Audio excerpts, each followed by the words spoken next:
السلام علیکم ورحمۃ اللہ وبرکاتہ۔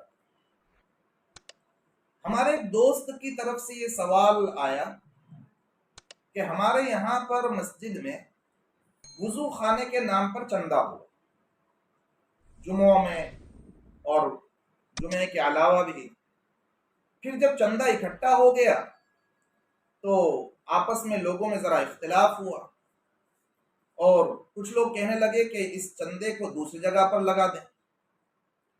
یہ سوال اور یہ دوست کی بات آپ کے سامنے ذکر کرنے کا مقصد یہ ہے کہ کئی جگہوں پر ایسا ہوتا ہے کہ مسجد کی کمیٹیاں کسی ایک کام کے نام پر چندہ کرتی اور وہاں پر خرچ کرنے کے بجائے دوسری جگہوں پر خرچ کرنے لگ جاتے ہیں۔ وضو خانے کے نام پر چندہ ہوا اور بیت الخلاؤں میں لگایا جا رہا ہے، یا مسجد کے نام پر چندہ ہوا جماعت خانے میں لگایا جا رہا ہے، جماعت خانے کے نام پر چندہ ہوا کہیں مدرسے میں لگایا جا رہا ہے۔ کئی جگہوں پر ایسی باتیں سننے کو ملتی ہیں۔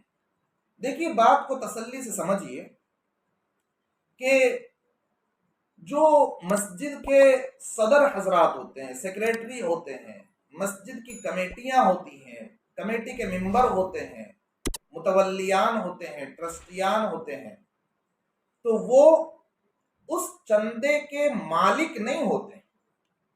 صدر وہ قوم کا خادم ہوتا ہے، کوئی حاکم نہیں ہوتا ہے۔ وہ اس چندے کا وہ مالک نہیں بن جاتا ہے، لہذا اپنی مرضیاں چلانے سے بچیں۔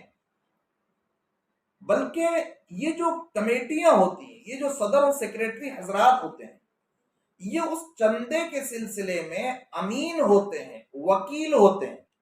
یعنی چندہ دینے والوں نے مسجد کے صدر، سیکریٹری اور کمیٹی کو گویا امین بنایا، وکیل بنایا کہ بھئی یہ ہماری امانت آپ کے پاس رکھی ہوئی ہے، آپ اس چندے کے سلسلے میں آپ ہمارے وکیل ہو، آپ مالک نہیں ہو۔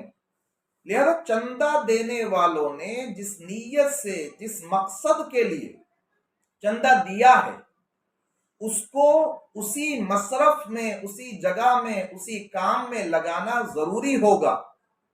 اپنی مرضی سے پیسے کو اٹھا کر دوسری جگہ استعمال کرنا بالکل درست نہیں ہوگا۔ ہاں، چندہ دینے والے اگر اجازت دیں کہ آپ اس پیسے کو دوسری جگہ میں استعمال کر سکتے ہیں، دوسری جگہ پر خرچ کر سکتے ہیں، تب تو اجازت ہوگی، گنجائش ہوگی۔ اور اگر ان کی اجازت نہیں ہے اور صدر، سیکریٹری اور کمیٹی نے اس پیسے کو اٹھا کر کہیں اور دوسری جگہ استعمال کیا، تو ایسی صورت میں یاد رکھیں، صدر، سیکریٹری اور کمیٹی، ان پر تاوان واجب ہوگا، ضمان واجب ہوگا۔ اتنا پیسہ پھر اس مصرف میں، جس مصرف میں چندہ دینے والوں نے دیا تھا، پھر اتنا پیسہ ان کے ذمہ لازم ہوگا کہ یہ اپنی جیب سے اتنا پیسہ پھر وہاں پر لگائیں۔ تو اس مسئلے کو تسلی سمجھنا چاہیے۔ جس کام کی ضرورت ہو اس کام میں چندہ کیا جائے، اس کام کے لیے چندہ کیا جائے اور اسی کام میں لگایا جائے۔ آپ کے ذہن میں اگر کوئی سوال ہو کمنٹ باکس میں لکھیں، انشاءاللہ اس کا صحیح جواب دینے کی ہم کوشش کریں گے۔ السلام علیکم ورحمۃ اللہ وبرکاتہ۔